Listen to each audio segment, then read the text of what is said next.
Football on Off the Ball. With Sky. Get more of the sports you love on Sports Extra with BT Sport and Premier Sports. I'm prepared to do anything I can to play for my country again. Do it then. What about your start to the game? It wasn't bad, was it? Why should an honest answer be a mistake? How can a modern day manager not have a mobile phone? Why should he?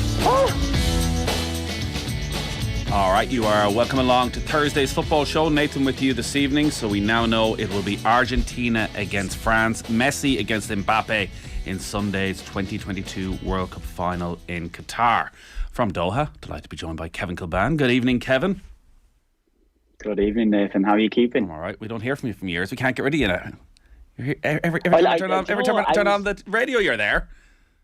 I was actually just thinking today. I said I've been on with Gilroy, Barry, all the greats, everyone, Malloy, all the greats. But it's almost like, as you said to me today in text, you've got to raise your game tonight because you're on with the main man. You know, and as you know, a sports broadcaster of the year, you have that divine right to put yourself on such a pedestal. So I'm delighted that I'm on with you tonight. I didn't send the text, but I'll take the second part of that. How are you? Was last night a good night in Doha? Well, you're outside. Where is it? About 30 miles north of Doha? No, we're right in the middle of Doha where we are. I was gutted that we weren't at the game. That's been the thing over the last two nights, you know, for Messi and what he did, and then watching France last night. But we're right in the middle of Doha where we're staying. So it's probably about maybe 2 kilometres from the city centre where we're staying here now. It's a perfect spot really because we're literally, as I've said to all the other guys, but I've not had the conversation with you, as you well know. I'm in and out in the metro every day, in and out to studio, and that's the way that it's been. Are you broadcasting from the final? No, we're not. We're in studio. So our studio is in the souk where we are here, Souk Waqif, which, as I said, it's about 2 kilometres down the road. We're still in the same hotel that we've been in since the start of it. So Brazil obviously been and gone now, everything like that. So that the hotel's certainly quieted down a little bit since they've left. And everything that goes with it. But I was actually in the gym today, and I got chatting to Honda, the ex-Japanese player, believe it or not. Wow! So that was quite nice today, having a little chat with him. He kind of looked at me. We've seen each other a couple of times in the gym. I've seen him down once or twice when we've been getting a coffee, and he kind of looked at me and he just said, he goes, did you play? And so it was like, well, you know, yeah. I was kind of like shaking my head. Well, not really, but anyway. And I said, yeah. But I think it might have been the Ireland shorts that give it away. I had my Irish shorts on, just so everybody knows. The Kilbane 11 jersey. Kilbane on the back, yeah, exactly. Just so he knew, you know, so he knew. But no, so we had a little chat. He's managing Cambodia now, and I just said, how are you enjoying it? He said, yeah, I've been coaching since I finished and things like that. So I'm over here working for Japanese TV, and it was just, yeah, it was certainly nice. The array of people that you meet while you're out here, it's been quite funny. I don't want to speak on behalf of your wife, but could you not have done all that from back in Canada once Canada got knocked out? Yeah, that's been said as well. Who he said to me the other night? He said, I think it was Joel said to me, do you not realise? Have you? No, it's Kendo. Of course, it was Kenny. He said, have you not? Does your wife still think that Canada's in the tournament? Does she actually realise that they're gone? No, it was from the start of the tournament. We did the 3 broadcasts on the Canada games from the ground. And then everything else is from the studio. So everything's been based over here in Doha. So perhaps that would have been the case, but it's certainly been nice to get the feel. And I've been able to get some games as well. I've been to watch Argentina once, Brazil once, went to the Portugal, Switzerland last 16 games. So I've been to watch games along the way as well, which has been fairly good. So I think it's the final that an awful lot of people wanted. Messi against Mbappe on Sunday. Last night, France got the job done against Morocco, but I know there's no hard luck stories in semi-finals, but Morocco couldn't have done any more. If that overhead kick had gone in just before half-time, we could have been on the cusp of one of the greatest upsets of all time. How good were Morocco last night? I thought Morocco did what they've done throughout. Much as I thought the Portugal game, I didn't think they could have raised the level after Spain to go and knock out Portugal. I didn't think they'd have beaten Spain last night, and they raised the level. They dominated possession in long spells. I think they had to play a different game as well. It was almost as if France and Deschamps has said to them last night, look, we're going to play a different style. We're going to drop off. We're going to allow you possession. Come and break us down. And as much as they did great, and they had a couple of half chances. I mean, I don't know what you thought on the first goal with the Hernandez one.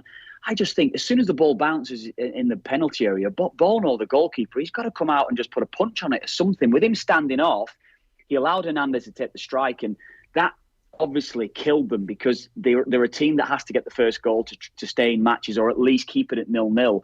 And that's what did kill them. But it forced them out. Did the keeper think that maybe Theo Hernandez wasn't quite as agile, wouldn't be able to, didn't have that acrobatic finish in him, and was just waiting? Whereas you say, it felt initially when he came, he was just going to go and win the ball.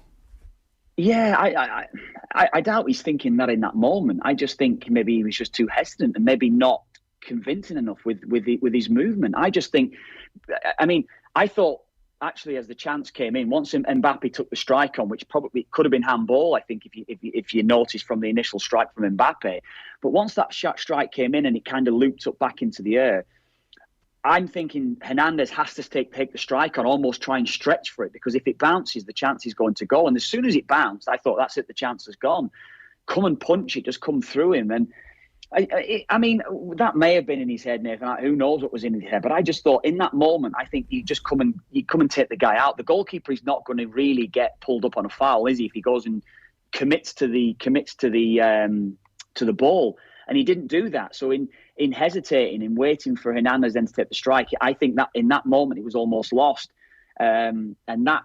Probably that moment cost them the game. I think you're looking at fine margins at this level. We've seen that throughout this tournament, certainly in the knockout stages, and that was the defining moment in the game, because Morocco, I always felt then, were they going to go on and score 2 goals? They might have got one. They might have taken the game to penalties, but they were always going to be up against it from that moment. But you can't take anything away from how they played, and I've heard a few guys that have been on here and off the ball over the last few days that we can actually take a little bit of inspiration. Someone talking about it on RT, might have been Kevin Doyle. I saw a clip of him talking about it as well, Nathan, saying that we can take certainly something of what Morocco have done, because at times, I mean, they have played some great football. I watched them a lot pre-tournament, and I think maybe there was a lot that was underrating them, because they're in Canada's group. We watched a lot of their games, and we thought, geez, this side are actually half decent. They can do something here. Whether or not we really thought and really believed they were going to go and beat Croatia and Belgium, I didn't think that. I thought they might have struggled. But once they did, I think we kind of knew they've got a bit about them. They've got momentum as well. They've got a bit of steel. They can go back into a back 5 or a back 4. They've got different ways of playing.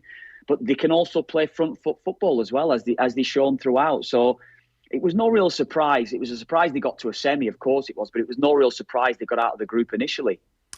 I'm always wary of those sort of comparisons, because I think it's probably disrespectful at times to the likes of Morocco or Croatia, and looking at them as, comparable somehow to the Republic of Ireland. But the difference that a Hakimi and a Ziyech and an Amrabat, players playing I know Amrabat's at Fiorentina, but like Ziyech, even though he hasn't delivered at Chelsea, still at the very highest level. He could have gone to his pick of top clubs. Hakimi's up there with the best right backs in Europe.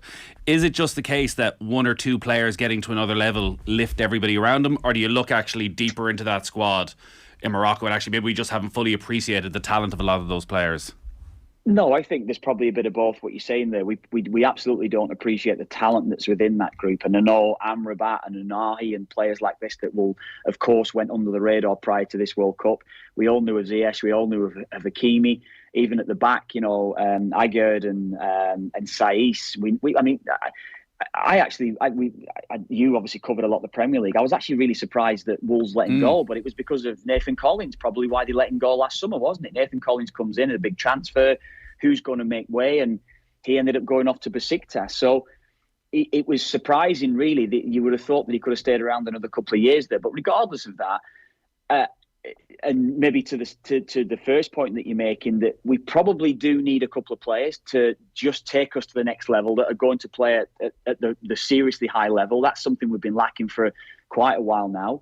But I'm just talking about the way that they played, though, Nathan, and they had different ways to beat sides. I think under Stephen, we're going to play a certain way that's going to try to be creative. We're going to be a little bit open at times, but there has to come times in games where you just have to become solid and compact, and that's how they played. And how do you get out from being in a compact, deep shape? And They play with that low block. That's the phrase that you love a lot. I've heard you say that a good few times on commentary. So when you're playing in that sort of way, you have to have ball carriers. I said the look there. Yeah, it's a good look, but I know you better than you think, actually. But threatening. It's how you get out. It's how you get out, and they have ball carriers, and it's maybe an area as well, Nathan, that we probably do lack if you're looking at the island side. Serious ball carriers. I know that we've got two good who have played really well recently, Matt Doherty or Seamus Coleman on the right. We've got James McLean, who's been playing well, but we don't really have a serious ball carrier, and that's what I think Morocco had at times, certainly in the central areas as well, whether it was Unahi and look to Amrabat. Amrabat would take the ball, but he would go beyond people. If you watch Luka Modric, he does the same, where he'll drive forward 10, 15 yards with the ball. He won't necessarily always look for the pass. And that's maybe an area that I think that we can look at to go, how can we develop a midfield player that will not only get it and give it, play two-touch football, but also be able and be prepared to take the ball and drive forward beyond players when you're in possession of it. And that's something, there's maybe certain areas of that Moroccan side, I really think that it's not even in development. It's maybe a player know-how to think, yeah, I can actually do that. I've got the physical attributes to do it. I can run with the ball. And that may be an area as well, certainly in the central positions. It's somewhere that we could look at. I'm watching Amrabat during this tournament going, where's this guy been all my life? Like watching him in the closing stages against Portugal, as you say, like the confidence when they're holding on to the lead to just step out of defence, to skip past a couple of tackles, to relieve the pressure. You've obviously been watching a lot of them then, even ahead of the tournament, because of the fact that we're going to be playing Canada. Have these performances come out of nowhere? Is this he could well go for 40, 50 million pounds in January to somebody off the back of these performances? Is there enough there to suggest actually he could go and make a real impact at one of the top clubs in Europe? No, it wasn't. Honestly, it wasn't just something that's just come out of the air for this World Cup. Watching them, I thought they were decent. The one game that stood out for me as well, Nathan, was I think it was in June. They played the US, and the US beat them 3-0. And he was trying all sorts defensively. He was trying to dribble out from the back, and they played so wide and so open. That was under Halilhodžić as well, the coach that obviously was sacked prior to Regragui coming in, should I say. And US beat them 3-0, right? But US played a counter-attacking way. The game could have finished 6-6. And I watched the game and I thought, they've got a real good way about them. If they can maybe sort out themselves defensively, if they can maybe just be a little bit more compact, because I felt they were a little bit too open. And honestly, if I looked at the coach's decision, it's so harsh when Halilhodžić got them to the World Cup. But they play quite open football. They played, everyone spread all over the pitch. Fullbacks, should I say, played high. The centre half split. They were playing a certain way, but they were easily counted on. And that's how the US did them. That's how the US beat them. But they were still creating so many chances off the back of that with how they played. Whereas I think Regragui just maybe thought to himself, I've got to be a little bit disciplined at times. I'll have to play a certain way. If you watch the Croatia game, first game of the World Cup, they were so compact. The lines between defence to midfield and into attack, and it would have been the key thing we've seen throughout the World Cup, where at times it was 4-4-2, at times it went to a 5-3-2, 5-4-1 at times. But every single person, the lines between everyone, whether it would be across the pitch or up the pitch, the distances were perfect. They'd worked on it. You can tell they'd worked on it. But they had a way then, as I said, from these deep line positions to break so quickly. And they had players in the central positions that would carry the ball, players in wide areas that would carry the ball, and they carried a goal threat. And as I was saying, like it wasn't a flash in the pan stuff. This from them. They had a way of playing prior to it that I think's even been developed further since Halilhodžić left the job. Well, it is a perfect example, as you say, when we talk about the style of football which we're obsessed with in this country, that you can be rock solid at the back, but still a really entertaining team. Totally. And I've said that so many times, haven't I? I honestly, to my knowledge of football, watching it over the years as well, I actually do quite like watching counter-attacking football. I like if you've got quick players in your team that can carry the ball, that can get forward and are prepared to do that, which is what they do, but also they can play up and expansive. If you look at the Portugal goal that they scored, Nathan, just go back and look at it. They got a bit lucky how it broke to the guy out wide, and it was El Nizeri that scored the goal, wasn't it? Or En Nizeri, should I say, that scored the goal in the end. The build-up is sensational. They play through Unai and Amrabat through midfield. Unai makes a run forward and he gets a little bit of luck with a ricochet, with a loose pass that he makes. But if you look at the build-up overall, it's a sensational goal. And you can't say that it's boring football. At times they have to be disciplined, as you say, and they'll have to filter into shape of the team. But they've got an amazing way of breaking. They've got an amazing way when they do win the ball of actually making the pitch big and playing through lines, as you'll hear us all talking about, but also with a real purpose to how they're playing, not necessarily always going backwards, always going sideways. They make the forward pass. How many times did you see Amrabat picking up the ball at the base of midfield and passing straight through to Unahi or to En-Nesyri up front? Straight ball, but it broke lines and it opened up the game when they did it. It was brilliant to watch. I love watching the way that they played, but I love actually the structure of the side, and I love the defensive unit too. So what about France then? Looking to win a second consecutive World Cup, will be the first team since Brazil in 1962. Griezmann again last night was exceptional. How much of Griezmann's brilliance is that we've sort of forgotten about him a little bit at club level, or he's the one best positioned to take advantage of all the focus been on Mbappe from opposition teams? I think that's probably the case. He's probably thought to himself. I think he's maybe even thought to himself a little bit, Nathan, where I have to put in the extra work because I know that we might be a man light when we don't have the ball. Mbappe doesn't necessarily do the work that the rest of the team do. But invariably, France will play with a 4-2-3-1. But Griezmann, he floats left, he floats right, he's floating basically everywhere from that number 10 position. But you'll see him as a 6 at times. You'll see him sat down right in front of the back four, taking possession of the ball. He's dictating the tempo of games, his work rate without the ball. And the first game that they played, it was Australia, wasn't it? So they went a goal down against Australia. It was him that took hold of the game, actually. It wasn't Mbappe. I know Mbappe scored goals, but he took hold of the game for Australia. And he was against Australia, should I say. And he almost got them going in this tournament. And the first 2 games, he was incredible. He put in 2 incredible performances, and he was still under the radar. There wasn't many people speaking about him. I know certainly with us, what we were doing, we did a little bit of analysis on Mbappe's goals, but into the second match, we went back to the first game, did analysis on Griezmann, what he was bringing to them. We've seen him play on the right-hand side for France over the years, and he's kind of floated from that position. But playing as a 10, it frees him up to do the various roles that he can do on the pitch. And I've been so impressed with him. And maybe, you know what, Nathan, that contract that he had with Barca, where he could only play like 30 minutes of games, and Atletico weren't prepared to pay the full contract to him. It could have been something that helped him. It could be something that he's not played a lot of games. He might be a lot fresher than other people coming into the tournament. That might be. I'm not saying that is the case, because we've seen with others that they're still playing all the games and they're still fresh. Mbappe's playing every game at PSG, so's Messi. But he does look fresh. He looks so fit. I think he's probably thought to himself, it's a real target for me, the World Cup. I know I thought that prior to the World Cup when I was playing. I thought it's a target and just get myself in peak condition. He seems to me like he's as fit as he's ever been. And I think he's certainly adding something to that French attack line that we haven't seen from Griezmann, I don't think, when he's played games. Is there that bit of maturity that's needed as well at 31 to play in that role? As you say, he can sacrifice himself at times and drop into a midfield three that maybe the Griezmann that we saw at Euro 2016 that was so brilliant against the Republic of Ireland that day. I know if John Giles was on, be talking about Modric and the great players learn from every game, that actually Griezmann's at the perfect position in his career right now to play that role. Yeah, and also you don't get many chances, do you? He probably recognised that we've got Mbappe, we've got a good core of players here. I'm going to have to step up, and there could be an element of that.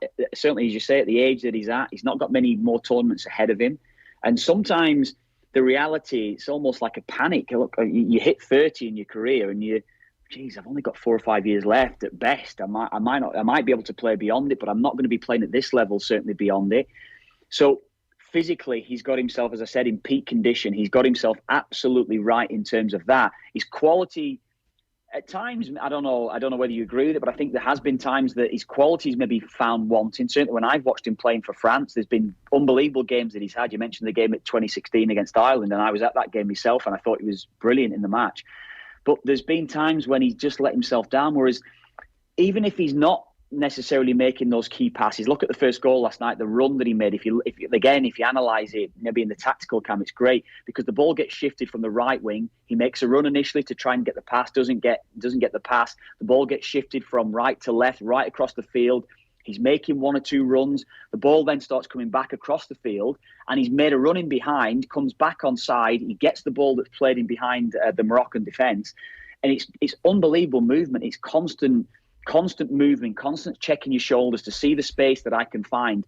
And that movement actually just shifted Morocco's defence, that made a gap between the left back and the left side centre half, that freed up that bit of space for, I think it was Varane that made the pass, wasn't he? Just to slot it down the outside of Moroccan's left side centre half, and Griezmann was in and he opened up the game. I think he's clever. I think he's playing at a level now of he's showing a level of maturity now, maybe at the age that he's at, where you'd think, yeah, he might not necessarily feel that he's got too many more tournaments ahead of him, or if he is going to have tournaments ahead of him, this is maybe the right time where he's going to be at peak fitness, peak level of a technical ability. This is the time, and I think he's arguably been France's best player. I know Mbappe scored and he's done sensational things, but who's the more important player at the moment? I know Mbappe is the difference maker, so you probably would have to go with Mbappe, but I think Griezmann's equally as effective for them. Yeah, Mbappe is a victim of his own success, because I'm watching him last night going, is he playing well? I'm not sure if he's playing well. He didn't score. Every time he gets on the ball, he looks like he's going to do something, but he's surrounded by three players instantly. Is that what the final's going to be for him, that he might have to sacrifice himself again? Yeah, I think that'll probably be the case. I think the Argentines have got a bit more shithousery in them, haven't they? I think that's fair to say. I think they could be the ones that could really break this game up a little bit and make it a bit of a dirty game, make it a little bit scrappy at times, or messy, for wanting a better phrase. If you're on commentary, you can use that one for the Canadians. They'll be very impressed. If you're on commentary on Sunday and there is that bit of shithousery, are you going to have to give the commentary cliche of, oh, nobody likes to see this? Yeah, I won't be using that word, I don't think. I'd probably get sacked. I'd probably get fired on air, wouldn't I? Yeah, imagine me trying to explain how that's going. Yeah, for Paul Pesky-Scalito at least. But all I'll think, I don't know about that, Jesus. But it'd be in my head, and I'll be thinking of Nathan Murphy. I was going to say it, so that's it now. You've probably cemented that bloody impression or that word in my head.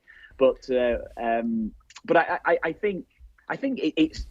You know, you look at probably both sides, and you look at Mbappe, and there's going to be a lot of concentration. It's certainly what England did, didn't they? And if you even look at the first goal that France scored against England, when the break came on, it should have been a foul, and the game should have stopped as it was. The referee missed it, but as soon as Mbappe got the ball, flood of England players got to him, but it was panic. It wasn't sprint back into position, get our shape. Everyone was just panicking. And I think you probably got a little bit of that last night with Morocco. And when Mbappe got the ball, I know he was up against Hakimi, and some might think, yeah, Hakimi's going to deal with it. Kyle Walker dealt with it very well, actually, the threat. But there was still an element of we need to get out and help him. If there's too many that concentrate on Mbappe, I think Griezmann could do it. And I think Dembele's been very good. I know he's done so much work defensively, and it's maybe a side of his game that I hadn't necessarily appreciated before with Dembele. But they've got other match winners in that side. It'll be interesting to see if Rabiot comes back in, because Rabiot could be a player that could have the energy in midfield to try to maybe get around Messi, and they could free up Tchouameni. It'll be interesting to see what they're going to do, really, France, because it surprised me last night in how they went about things. Will Upamecano come back into the side? I thought Konate played well last night alongside What surprised you last night?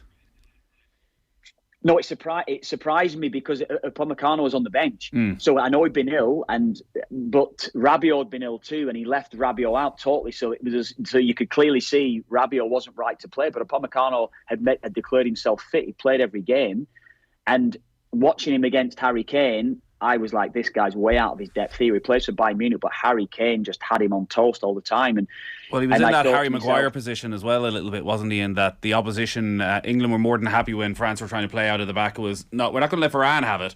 We're more than happy to let Upamecano have it. Yeah, it was. I thought exactly the same thing, and we actually said that ourselves. Honestly, when we were analysing the game, it was. So it's good knowledge that. Well done, Nathan. It's good that you actually see that sort of thing. To be fair, at times, but Upamecano was exactly like that. They were allowing him on the ball, and every time the ball come into Kane, and it's something that we spoke about. I just have to bring this up as well. I'm with Stevie Caldwell while I'm doing the games out here. So he played out in Toronto, finished his career, and he's actually really good. He's been great to work with actually when we've been doing the matches. But Stevie said to me, the one thing with Guardiola is he wants to win the ball quickly, wants to win the ball early, and in the Premier League, a centre forward love to have that presence behind them so they can feel the centre half, they can back into someone and roll them. Shearer was a master at it. Even somebody, Tony, that's at Brentford, he likes to feel strikers, Danny Ings. And you look at Danny Ings and you think, yeah, well, Danny Ings is not at the level of some of the players, but he'll like having that physical contact. If Guardiola gets tight in the Premier League, he'll get rolled by not average centre forwards, but centre forwards who you think he's going to be able to take. So it's going to be an interesting one if Guardiola goes there. But Upamecano's the same. He doesn't necessarily get that real tight, that contact in Bundesliga. So he probably cruises through so many games, and all of a sudden he's playing up against Harry Kane. Harry Kane's backing into him, and he's rolling him. He rolled him 2 or 3 times. He was way out of his depth playing against Kane, and I think he's maybe a player, Upamecano, where after playing Kane, he can evaluate his game and think, I've got to take it to a next level now. I've got to be different. And if he doesn't, I think he'll struggle when he's playing up against the good number 9. We need to take a very quick break. I do want to look ahead to the final as well. All our football and off the ball is brought to you by Sky. All the football you'll love in one place across Sky Sports, BT Sport and Premier Sports. Back in a moment. Football on Off the Ball. With Sky, proud partner and supporter of the Republic of Ireland women's national football team. This is News Talk.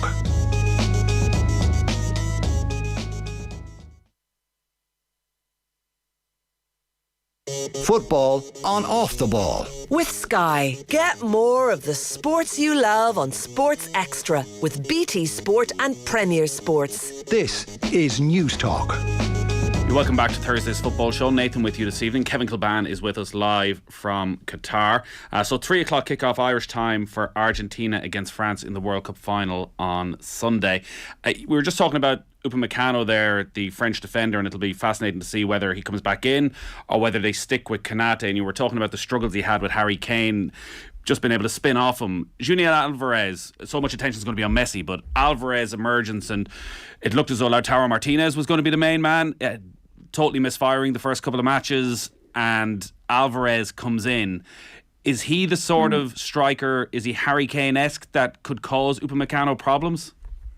No, he's not. He's not like Kane. He doesn't like playing with his back to play. He likes running in behind. He's a player that likes the ball in front of him, from what I've seen of Alvarez anyway. So I don't think he's going to be the sort of player that likes to try and manipulate while he's getting physical contact or feeling the contact from behind him. Kane is a master at it. Lewandowski would be another one if you're looking at number 9s. They're masters at it, at taking the contact, rolling the defender. That might be a reason why he brings Upamecano back into the team, because if he's got the pace to deal with it, he might feel Upamecano reads the game better than Konate. I don't know. I felt as though in the England game that Deschamps made the mistake of playing Upamecano and not playing Konate, because I think Konate would have dealt with Kane better. I don't think he would have gone as tight. I don't think he would have got rolled the way that he did. So it might be actually a game for Upamecano to come back in so he can deal with it. Varane, I don't know. Varane's a funny one to me. Varane, I don't think he's the player he was. I think maybe many can recognise that. He's still playing to a great high level. I think he's still got something, but he looks a bit wooden in terms of how he's going to turn it. I don't know if he's had back issues, but when I watch him, he looks to me a little bit stiff and how he turns. So Alvarez in the game could get a bit more joy off Varane, because I think it might be something he can play off the shoulder of Varane. Varane's not great on the turn like he once was, and he just looks a bit stiff. So it might be sharp movements rather than, if France squeeze high and a ball played over the top. I think they'll deal with that sort of thing, but it's more sharp movement around him. You imagine, someone like Luis Suarez, if we think about as a great number 9, not necessarily get involved in games. There's so many times you'd watch Barcelona play and you get to half time and Suarez has touched the ball 4 times. Yet he continuously just runs off the shoulders, freeing space up for others. And if the ball comes, he's quickly down the side. And I think Alvarez is more in that mold. So it'd be interesting, I think, how he's going to do it, Alvarez, and what Scaloni's going to do and how he's going to approach it tactically. But I think it's it's certainly the sort of position I think he might prefer to play on Varane than he would do to play in, if it is Upamecano come back in, if it's Konate. I think he could get a bit of joy out of those two, actually, Alvarez. It's a bit mad. It's Konate, as well. It's a bit mad to think this night next week Liverpool will be playing Manchester City and club football will be back. I know. It's going to be interesting what happens with Julian Alvarez. Manchester City, it's already been talked about as the steal of the century to bring him in from River Plate. He's still only 22, and who knows if there is an agreement in place for Erling Haaland for Real Madrid in a couple of years and they keep him. But if Argentina win the World Cup, he returns as an absolute superstar, and you wonder actually if that alters the long-term plan for him, if he's going to be happy sitting as the number 2 behind Erling Haaland, or can they play together? Can they play together? He's rarely played 2 strikers, Guardiola, hasn't he? So I doubt that's going to happen. He'd probably play with Haaland as he's 9. He's got a bit of game time this season, Alvarez, but he's always going to play second fiddle to Haaland. That's the way that it's going to be. But it's how long that's going to continue for him. How long he's going to feel he can stay at Man City and develop as a player. Does he have a long-term plan to go, well, look, I might stay at City for 5 years. I might work under Pep Guardiola. Then I might decide that I want to try and go to Spain or whatever it will be. That certainly looks the way for Haaland. We're getting the messages now that he could even leave at the end of this season. It looks unlikely, but he could do, and you wouldn't be surprised if that were to happen. If City win the league, maybe the Champions League, he could be gone, and he could then be in Spain next year. That might be his chance. But I think Haaland might stay for at least 2 years, and if that's the case, is Alvarez going to sit around for 2 years? And certainly as a World Cup winner, there's going to be a lot of interest in him. City could potentially put him out on loan if he gets pissed off and he wants to play games. But I think Guardiola might have a long-term plan with him to say, well, look, if Haaland is gone in 2 years, he could be the striker at Man City in maybe a Sergio Aguero mould. I don't think he's maybe at that class. I don't think he's maybe at that level. He may yet prove to be, but not from what I've seen. But he could be at City for 10 years beyond Haaland leaving, 2024 or whenever that's going to be. John Giles was on earlier saying that, in terms of Messi's all-time greatness, that Sunday it doesn't matter to him, that Messi could be man of the match in Argentina, could lose in penalties, or he could be a peripheral figure and they could win the game. And does that make a difference when we compare him to the greats? You've been around, I'm sure, a lot of Argentinian supporters over the last month. How big does this feel for Messi? Well, I think it means everything. Messi means everything to them, and I think it means everything to probably from their support. I went to watch the Poland game, actually. Being around the Argentina fans, watching that match, it was incredible. Every time he got the ball, no matter if it was on his own 18-yard box, they just stand up. They just wait for something to happen when Messi's on the ball. I don't think it's going to tarnish his legacy if he doesn't win another World Cup. I think this is his 5th major final. I think it's 3 Copa Americas and 2 World Cup finals. Obviously, the one winning the Copa America has given him some sort of gravitas somewhere down the line that he's won an international competition. But I don't see it as that. Even if he didn't win the Copa America, it wouldn't make any difference to me. But some people's eyes, and I know that this debate will be running around and it'll be flying around, in some people's eyes, they feel as though he's got to win a World Cup to be considered on the level of Maradona, to be considered on the level of Pele. So for that reason, and just to put that shadow of doubt out of the way, I hope they win for that reason. But I don't think it's going to me personally, it doesn't make any difference. I think we all know, any football fan that's watched the game for the last 20 years, we all know we've witnessed something very, very special in him. And he, in my opinion, is the greatest ever. But, people may disagree with that. But I think from what he's done and what he's achieved, longevity and everything that he's achieved, it's been a pretty special career from his point of view.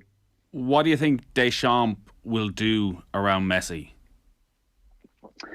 I was just again thinking about this today. I was talking about Rabiot, whether or not Rabiot comes back. Will he be fit enough? A few days illness. There's been a few squads that have been hit by illness. I know Brazil, they're in our hotel. They were complaining about it just prior to the last 16 game, saying that air conditioning in hotel, air conditioning in stadium, they've spoken about these sort of issues. So I don't know if that is the issue with Rabiot. I generally don't know. But if he's fit to play, and he's obviously had a couple of days training back prior to this game, I expect Rabiot to play, and Rabiot maybe with a little bit of responsibility to try to get near him.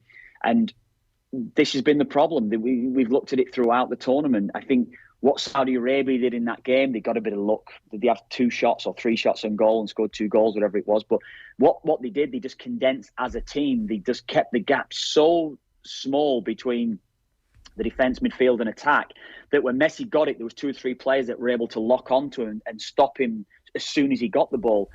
As the tournaments progressed, Mexico did that. Mexico, if you remember, Messi was fairly anonymous across the game, really, if you look at the game as a whole. And it was largely down to just Mexico making the game ugly and stopping any or not creating any space. And then that one moment where, I think it was Di Maria, wasn't it? Di Maria was wide. He gave him a ball, which wasn't a great pass, but he had to play it with such pace to get it through such a fine gap. And Messi put the game to bed. So it'll be interesting. It will be interesting to see what Deschamps does do. Does he go man marking, or does he just try and condense the space? But the problem is, you've got Mbappe in there. Who Mbappe does stay high. He stays out of the way when they get back into shape from a defensive point of view. Does he go 3 at the back? There was talk he might even go 3 at the back. I don't think he will. I think the 4 as it is. I think France look better with that 4.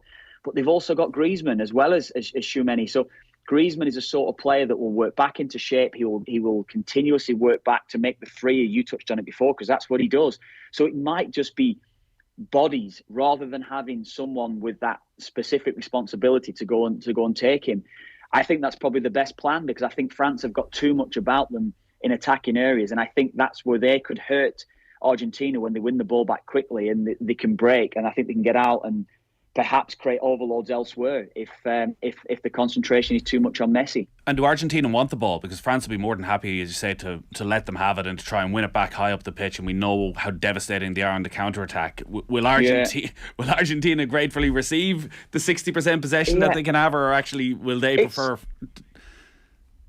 No, it's a great question, that, isn't it? Because if you look at what France did against Morocco, I think they only had 40% possession of the game. Against Morocco, you'd never think that, but at the start of the game, if you watched it, the first 10 or 15 minutes, they were controlling the ball, Morocco. They weren't really doing much with it, I have to say. But France just said, right, let's give them the ball. Let's try to catch them on the counter-attack rather than us go and expose ourselves and play a high line against them and go and put them under pressure. Argentina prefer that way if they don't have as much possession, because they'll win the ball back and then Messi just floats into an area where they can find him quickly. If you look at it man for man, the quality is clearly with France. It is. They have way better players. The standard of players from maybe across the 26 even, it's way better. You can't get away from that fact. But they have him. They have Messi. They have him. And if they're going to win it, it could well be the greatest achievement ever in football, because I know we talk about Maradona in '86 and what he did to that side that weren't a great side around him. This is going to be the same sort of scenario, because there won't be a lot of those Argentina players that were getting France's team, probably in France's squad. There may be 1 or 2, but there won't be a lot. And there won't be a lot of those Argentina players that will probably get in a lot of the sides that got to the last maybe 8 in the tournament. So it will be probably the greatest achievement ever if Messi were to win the World Cup. He does have Alexis McAllister alongside him. They've been he's decent. They've been pulling the Kilbane on it. They've had his cousin on from Donabate. Talking to his cousin over in Argentina. Yeah. You're missing all this good stuff. I've heard of this is the great stuff. But, someone like DePaul, though, Nathan. Do you ever watch? DePaul apparently has covered twice the distance. This was prior to the quarterfinal. DePaul has covered twice the distance that Messi has covered, which maybe wouldn't surprise people. But how many times do you see DePaul get the ball and he just gives it away? Like, when he's under no pressure, he just tries to force issues. DePaul looks a player that's like, how does he play for this Argentina side? But he's in there for the reason of he's got to work. He's just work his nuts off through the whole game, stop opposition. As soon as you get the ball, maybe give it McAllister, but certainly if he's in space, give it Messi. That's what his role is within that side. And in fairness, you need these type of players if you're going to have a successful team. And he certainly fits into the guy of someone like, I'm sure Deschamps appreciates him what he does, because he doesn't have an awful lot of quality, but he has got so much about him. The work rate is sensational, and he just does Messi's running for him. So we're either having a Messi conversation after this, or we're having a France conversation, and the greatness of this side. Like, I think we all thought that Spain side that won the 2 European Championships in the World Cup were maybe the greatest international team that we would see of this generation. Like, do France deserve to be talked about on that level? Yeah, but they deserve to be spoken about on the level because of what they've achieved.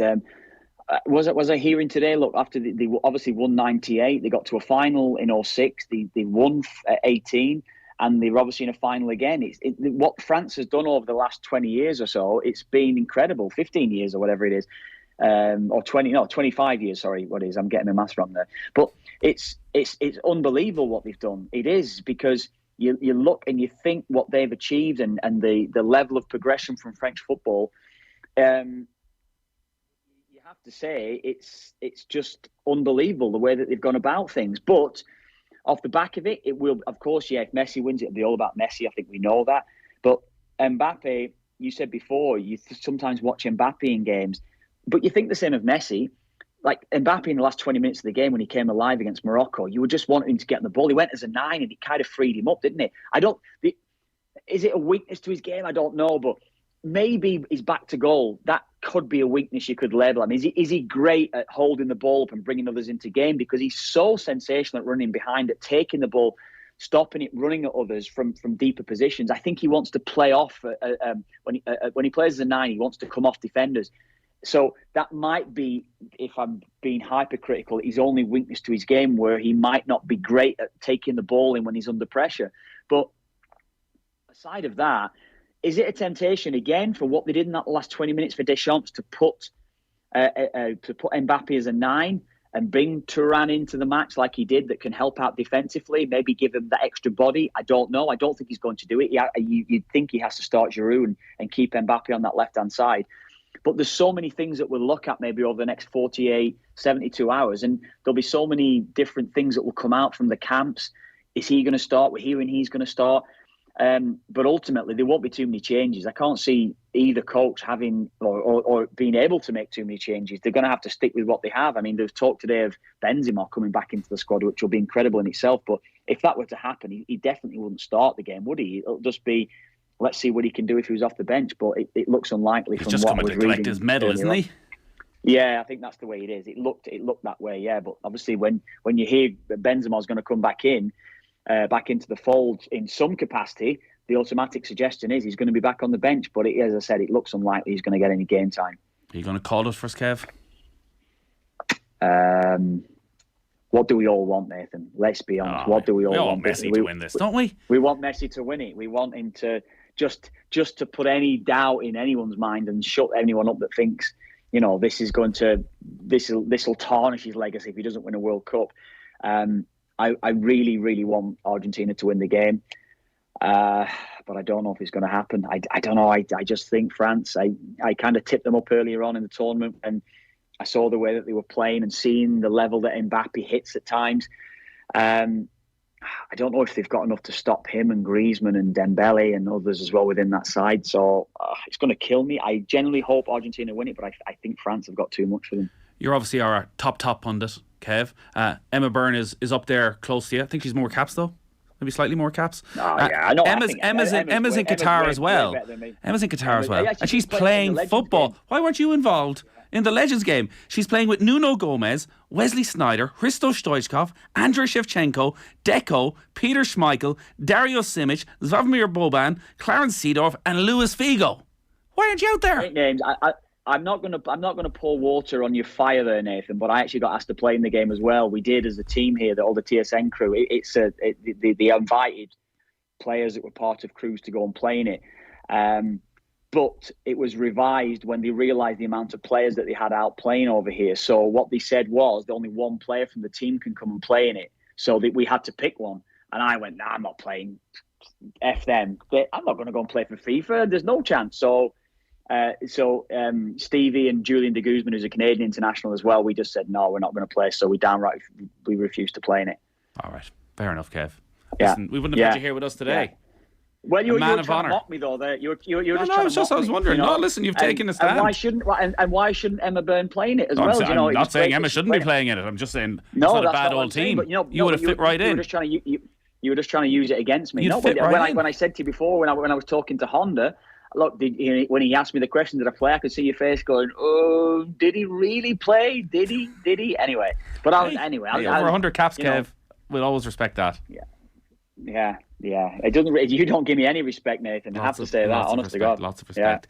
Yeah. Anyway, and I always give you respect for being Sports Broadcast of the Year. How many? 2, 3 times, whatever it is now. Yeah, well, deserved or not. I think you're brilliant. Honestly. Thanks, Kev. You're doing a wonderful job over there. Are we going to get one more Kevin Kilbane dispatch from Qatar on Monday? Or are you on the first flight home? No, I'm on Monday. I'm on tomorrow morning. No, what day is it today? Yeah, I'm on tomorrow morning. Tomorrow morning again. Tomorrow. Yeah. OTB AM tomorrow, and I am actually on Monday doing. We'll be looking at probably team of the tournament, player of the tournament, goal of the tournament, whatever it's going to be. So I think we've got a bit of that over the next few days. All right. Well, enjoy the weekend, Kev. Great stuff as always. Thanks very much. Good man, Nathan. Great to talk to you. All right. All our football and off the ball brought to you by Sky. All the football you'll love in one place across Sky Sports, BT Sport, and Premier Sports. Football on off the ball. With Sky, proud partner and supporter of the Republic of Ireland women's national football team. This is News Talk.